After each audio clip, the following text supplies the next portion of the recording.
تعلیمی لحاظ سے، علمی لحاظ سے، ادبی لحاظ سے، سماجی لحاظ سے، سیاسی لحاظ سے یا تصوف کے لحاظ سے کچھ حاصل ان سے کریں اور ناظرین کی نظر کریں. تو سب سے پہلے حمید صاحب سے ہم گزارش کریں کہ حمید صاحب آپ مختصر سا اپنا تعارف دیجیے. اصل میں میرا نام حمید اللہ مراضی ہے. دوابگاہ میں پیدا ہوا ہوں 1958 میں. غلام احمد مراضی صاحب جو دوابگاہ کے تھے اور ان کو خاص طور سے خواجہ اماراز کہتے تھے، یعنی وہ خواجہ سمد پنڈت صاحب کے ساتھ کام کرتے تھے، اب اسی نام سے مشہور ہو گئے تھے وہ. تو یہ آپ جانتے ہیں رئیس کشمیر تھے خواجہ عبدالصمد پنڈت مرحوم. تو ہمارے ریلیشن میں بھی تھے میری ماں کی طرف سے بھی. تو میرے والد صاحب ان کے ساتھ کام کرتے تھے. یہاں پر ایک جوائنری مل تھی ان کی مہاراج پور میں، تو وہاں پر تو انہی کے گھر میں پیدا ہوا تھا 58 میں. اس کے بعد میری ابتدائی تعلیم جو ہے دوابگاہ کے پہلے پرائمری اسکول میں، اس کے بعد ہائی اسکول میں ہوئی. پھر اس کے بعد میں میٹرک کے بعد سوپور کالج میں آیا، ڈگری کالج سوپور. تو یہاں سے میں نے بی اے کیا عربی مضامین کے ساتھ، اور اس میں پولیٹیکل سائنس بھی تھا، اردو بھی تھا. تو اس کے بعد پھر مجھے موقع ملا علی گڑھ مسلم یونیورسٹی جانے کا. تو وہاں سے میں نے ماسٹرز کیا دینیات میں اور مسلم فلاسفی میں. اور وہاں سے پھر میں جواہر لال نہرو یونیورسٹی چلا گیا پی ایچ ڈی کرنے کے لیے. تو وہاں پر میں مغربی فلسفہ برٹن رسل اور ڈیوڈ ہیوم کے پرسیپشن تھیوریز پہ کام کر رہا تھا. تو اسی زمانے میں میرا وہاں پر تقرر ہو گیا. ہمدرد یونیورسٹی کا ایک ادارہ تھا، اس کا نام تھا Indian institute of Islamic studies. تو وہاں پر میرا غزالی اور ویسٹرن تھاٹ پہ ایک پروجیکٹ مجھے ملا. میں وہاں چلا گیا جے این یو سے، لیکن جے این یو میں پی ایچ ڈی بھی کر رہا تھا اور یہ بھی دونوں ساتھ ساتھ کر رہا تھا. اور مجھے وہاں پر دو بڑی شخصیات کے ساتھ میرا جو ہے ایک لحاظ سے ملاقات ہوئی میری، اور میرے وہ سربراہ رہے اور میرے وہ ڈائریکٹر رہے پروفیسر سید وحید الدین صاحب، حیدرآباد کے تھے، بہت بڑے اسکالر تھے، اور وہ دہلی یونیورسٹی میں ہیڈ آف ڈپارٹمنٹ فلاسفی رہے. تو وہاں پر وہ کمپریٹو ریلیجن میں ڈائریکٹر تھے Indian institute of Islamic studies میں. اور وہاں کے جو ڈائریکٹر تھے ان کا نام تھا سید اوصاف علی صاحب. تو سید اوصاف علی صاحب جو ہے اتنے بڑے اخلاق کے مالک تھے اور بڑے علمی شخصیت تھی، انٹرنیشنل لیول کے وہ اسکالر تھے، اور ان کو تقریباً دنیا کے ہر ملک میں بڑی بڑی کانفرنس میں بلایا جاتا تھا. تو مجھے بھی بہت میری طرف وہ خاص توجہ دیتے تھے. تو ان کے زیر سایہ میں نے وہاں پر تعلیم حاصل کی، ریسرچ کی. اور اس کے بعد پھر میرا اسی زمانے میں 89 میں یعنی 99 میں میرا یہاں پر کشمیر یونیورسٹی میں تقرر ہوا best lecturer Shah Hamdan institute of Islamic studies. اس کے بعد میں نے وہاں پر ویسے لیکچرر بھی کام کیا، ویسے ریڈر بھی کام کیا، ویسے پروفیسر بھی کام کیا، اور 2 بار میں وہاں ہیڈ آف ڈپارٹمنٹ بھی رہا اسلامک اسٹڈیز کا. تو میں نے وہاں جرنل قائم کیا انسائٹ اسلامکس، میں نے شروع کیا میرے زمانے سے، جب میں ہیڈ تھا تو زمانے سے شروع ہوا وہ. ہم نے وہاں پر ایک بہت بڑی کانفرنس کی شاہ ہمدان پر، 3 روزہ کانفرنس، جس میں جرمنی سے لوگ آئے تھے، ایران سے لوگ آئے تھے، ازبکستان سے لوگ آئے تھے، اور ہندوستان کے کونے کونے سے بڑے بڑے اسکالر تشریف لائے تھے. 3 دن کا کانفرنس تھا وہ، تو میں نے کروایا تھا وہ. اس کے علاوہ میں نے سینکڑوں وہاں پر پروگرام کیے، سیرت پر پروگرام کیے، باقی چیزیں کی. تو یہ میرا تعلیمی سفر کا ایک میں نے مختصر آپ کو خاکہ بتایا. اور اسی طرح سے جو ہے میری جو مختلف تعلیمی مراحل گزرے تو ان کا بھی میں نے ذکر کیا. تو اور میں نے جے این یو سے ہی ایک ڈپلومہ کیا تھا، ایڈوانس ڈپلومہ ان اردو جرنلزم. تو اس لیے مجھے جرنلزم کے ساتھ بھی میرا تعلق رہا. پھر میں نے گریٹر کشمیر کے ساتھ میں کام کرتا رہا، تقریباً 2 سال میں نے کام کیا وہاں. بحیثیت فرائیڈے فوکس ہم نکالتے تھے، فرائیڈے کا ایڈیشن ایک، اس کا میں ایڈیٹر تھا. اور پھر میں نے کشمیر امیجز میں بھی کام کیا، تو میں ایڈیٹوریل لکھتا تھا فرائیڈے کا. اور یہ جو ہے باقی جو ہمارے یہاں بڑے بڑے کشمیر مانیٹر باقی ان میں بھی میں نے کام کیا.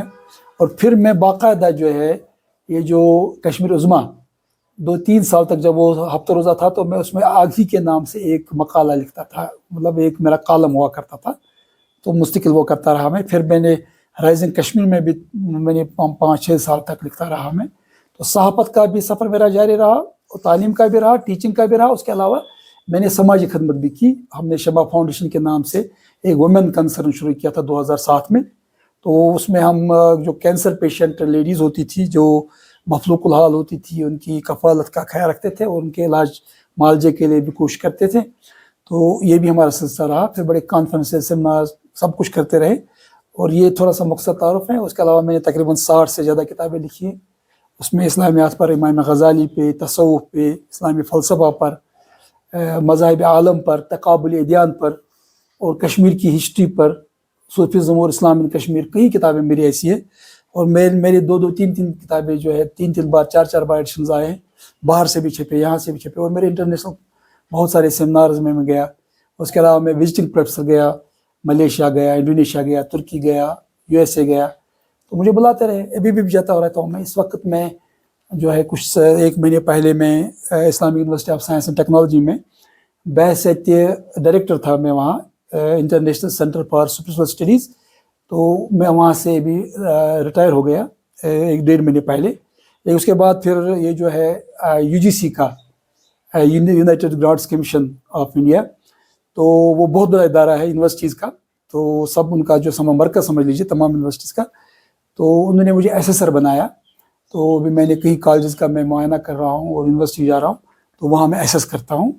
تو بڑی ٹیمز ہوتی ہے اس میں کافی، تو اس کے ساتھ میں کام کر رہا ہوں. اس کے علاوہ میرا جو ہے institute of object studies new Delhi, وہاں کا ایک forum for intelligence dialogue understanding, اس کا میں کنوینر ہوں. اور بڑے پروگرام کرتے رہتے ہیں ہم.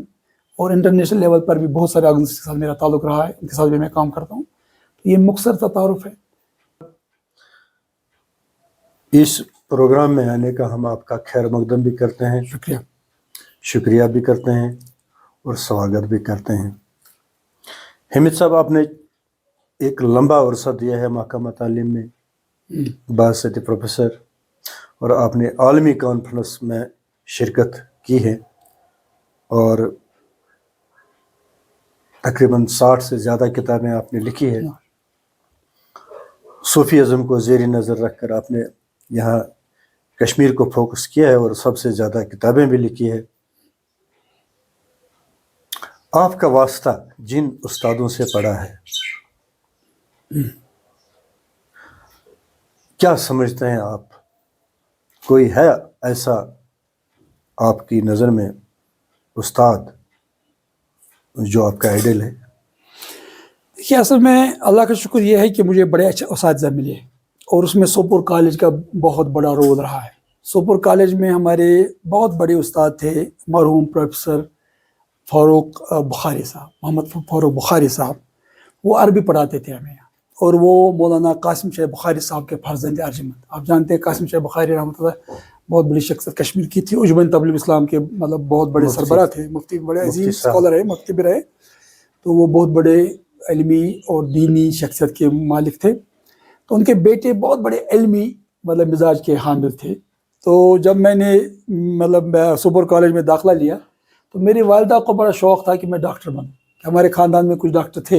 اور اس زمانے میں ڈاکٹر بننا کوئی مشکل نہیں تھا. اس زمانے میں آپ نے میڈیکل میں داخلہ لیا، تھوڑا محنت کرنی پڑتی تھی تو ہو جاتا تھا ڈاکٹر. اور کچھ دنوں کے لیے میں نے سوپور کالج میں میڈیکل کا سبجیکٹ لیا بھی تھا، پڑھتا بھی تھا میں 1-2 مہینے، لیکن مجھے دلچسپی نہیں تھی اس کے ساتھ ڈاکٹر بننے سے. تو پھر میں نے جو ہے عربی سبجیکٹ لیا. حالانکہ میں نے اس وقت تک ناظر قرآن مشکل سے پڑھا تھا، کیونکہ مزاج تھوڑا دوسرے طرح کا تھا. تو پھر فاروق بخاری صاحب کی صحبت میں رہا، میں عربی ان کے ساتھ میں پڑھتا تھا. BA میں نے عربی کا سبجیکٹ بھی لیا. تو انہوں نے مجھے کہا کہ بھائی آپ نے تو عربی پڑھی ہی نہیں، آپ نے تو قرآن بھی نہیں پڑھا، تو آپ کیسے پڑھیں گے عربی؟ میں نے کہا مجھے بڑا شوق. تو پھر وہ دن اور اس کے بعد پھر جب ان کے ساتھ میں رہا، تو انہوں نے مجھے اپنی صحبت میں رکھ کے اتنا تیار کیا، ایسی باتیں بتائی، ایسے نصائح سے نوازا. مثلا وہ بڑے بڑے بزرگان دین کا ذکر فرماتے تھے، انور شیخ کشمیری مرحوم، شاہ اللہ دہلوی رحمۃ اللہ علیہ، امام غزالی رحمۃ اللہ علیہ، اور اسی طرح سے ابن خلدون کا ذکر فرماتے، جمال افغانی کا ذکر فرماتے، جتنی بڑی بڑی اور وہ اولیاء کرام صاحب کا بڑا لگاؤ تھا، محبت تھی. تو وہ ذکر فرماتے تھے اپنے اکثر لیکچرز میں بھی، اس کے علاوہ بھی. تو وہ جو ہے ایک بنیاد بن گئی تھی. تو وہ بڑے ایک استاد میرے رہے، تو ان کی وجہ سے بھی ایک رغبت پیدا ہو گئی اس طرح.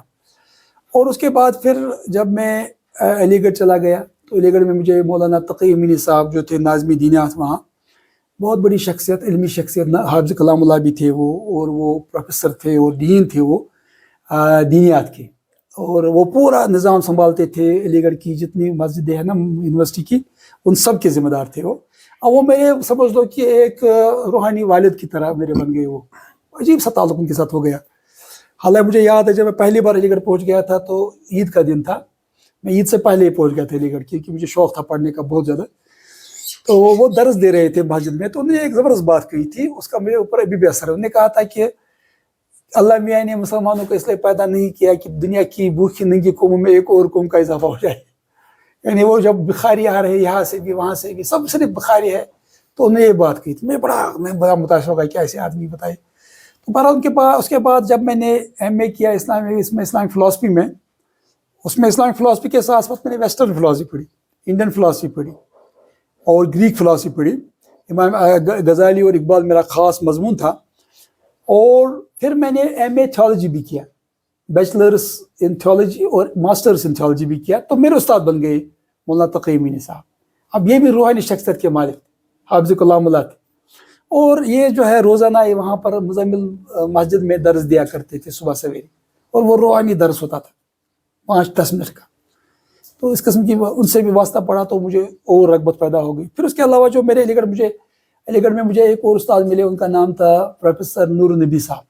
وہ ہمیں تصوف پڑھاتے تھے اور وہ خود صوفی تھے, اور وہ اکثر بزرگان دین اولیاء کرام کا ذکر خیر فرماتے تھے. انہوں نے کام بھی کیا تھا اچھا خاصا, امام غزالی پہ باقی بزرگوں پر انہوں نے کام کیا تھا. تو ان کی وجہ سے بھی ایک رغبت پیدا ہو گئی. تو یہ سلسلہ چلتا رہا. پھر جو ہے میں واپس کشمیر آیا تو یہاں بھی کچھ بزرگوں کے ساتھ تعلق رہا. تو بڑی خوشی کی بات, جس گھر میں اس وقت ہم بیٹھے ہیں, تو میرے جو مطلب برادر اللہ نسبتی تھے بشیر احمد صاحب, وہ سمجھ لو کہ تصوف کے وہ مظہر تھے. وہ بالکل ان سے بہت مزہ آتا تھا بات کرنے میں. وہ مجھے ایسے نکات بتاتے تھے تصوف کے کہ میں آپ کو بتا نہیں سکتا. اور میرا وہاں معلوماتی جو علم تھا نا, وہ وہاں فیل ہو جاتا تھا ایمانداری کی بات. تو یہ اب میں نے بہت پڑھا تھا, پڑھایا بھی تھا, لکھا بھی تھا, لیکن جب ان کے ساتھ ہم بات کرتے تصوف پر, وہاں فیل ہوتا تھا میں اکثر, کیونکہ ان کے پاس ایسا علم تھا, ایسا ان کی نظر تھی ماشاءاللہ. اور وہ ماشاءاللہ ایسے نکات بیان کرتے تھے تصوف کے بارے میں کہ میں بھی پریشان ہوتا تھا. تو اللہ نے ان کو ایک وسعت دی تھی علم کی, اور بہت زبردست. تو وہ بھی ایک سلسلہ رہا.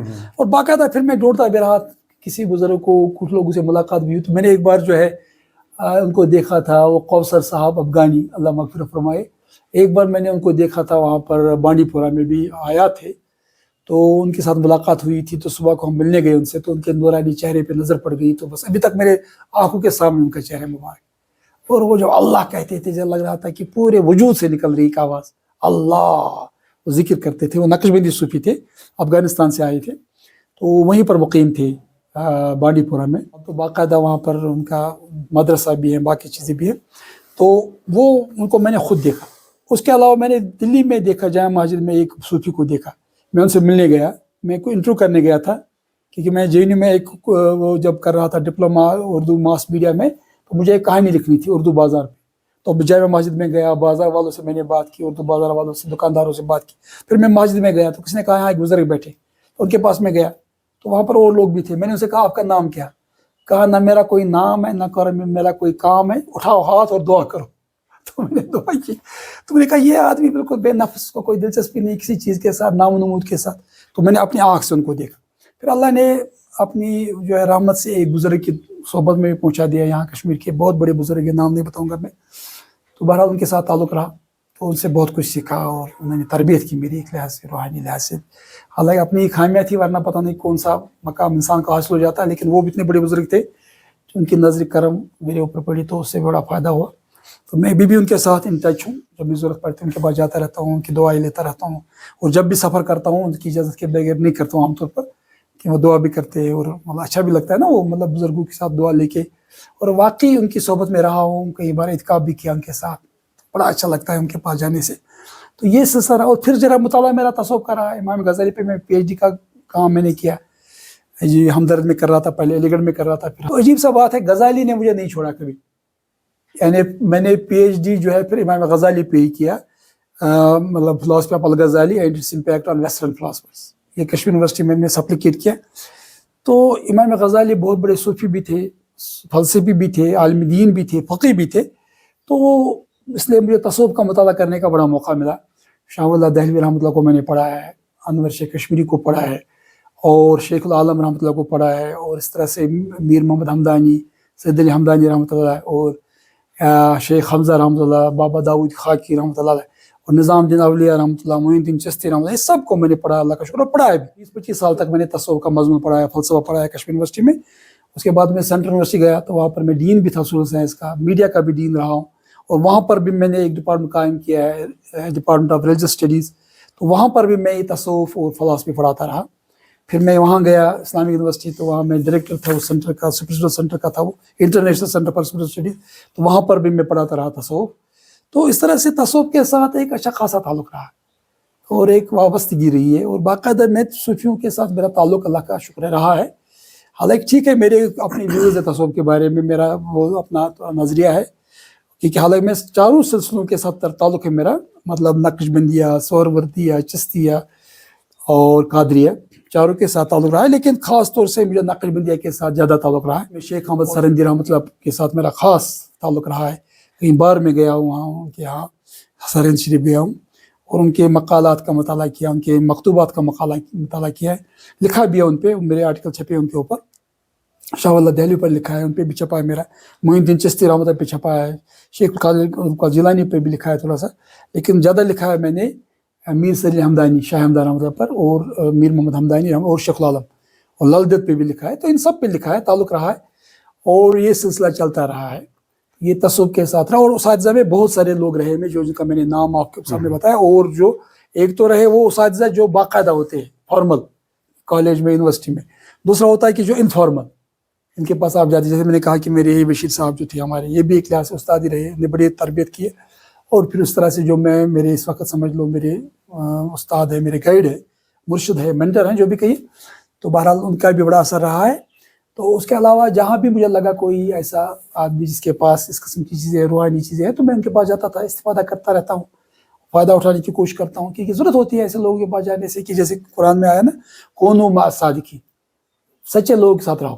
اور پھر یہ حدیث میں بھی یہ ہے نا کہ یعنی من عادی لی ولیا فقد آذنتہ بالحرب, جو میرے ولی کے ساتھ عداوت رکھے اس کے خلاف میرا اعلان جنگ ہے. بڑا زبردست معاملہ, اس لیے ہمیں جو ان کے ساتھ محبت رکھنی چاہیے. اللہ کے دوست ہیں, یعنی وہ اتنے اللہ کے بڑے عظیم دوست ہیں کہ وہ اللہ کے اتنے قریب جا چکے ہیں. یتقرب الیہ بالنوافل, جو نوافل کے ذریعے سے میری طرف آتے, پھر میں ان کا کان ہو جاتا ہوں, ہاتھ ہو جاتا ہوں. مطلب اس کے معنی یہ ہے کہ تصرف اللہ کا ان کی تمام چیزوں پر ہے. وہ پھر وہی بات کرتے جو اللہ کو پسند, وہی کام کرتے جو اللہ کو پسند, اور ان کی وجہ سے لوگوں کو ہدایت ملتی ہے. اچھا حمید صاحب,